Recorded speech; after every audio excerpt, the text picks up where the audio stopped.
Darja, kako je bilo zdaj znova na odru, prvič v operi? Ja, oder je vsekakor božanski ambient, tudi mislim, da akustika malo, kljub seveda ozvočenju, ki ga mi uporabljamo, da se pozna, da je to en tak zvočen glasbeni prostor, ambient je čudovit, publika fantastična, orkester je tudi zdaj zelo lepo igran, se smo tudi lepo pridnovali, tako da jaz sem neskončno uživala, to je vse, kar lahko rečem.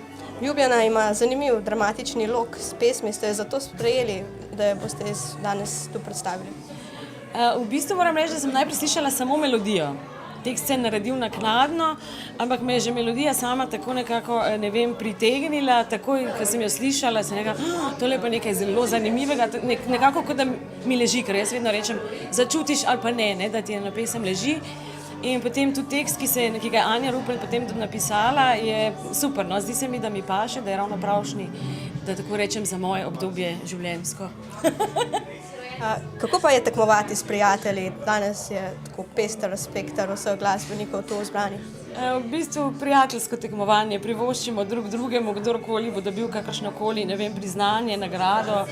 Jaz bom vesela za vse, seveda bi bila tudi zelo vesela, če bi jaz kaj dobila, to je normalno in človeško, povedati, tako da ne vem. Jaz vedno rečem, to je na nek način vseeno festival, zdaj nismo tu zato, da bi tekmovali in se prerivali za vsako ceno dobiti nagrado, vsak je bo pa vesel, ki jo bo dobil prav gotovo.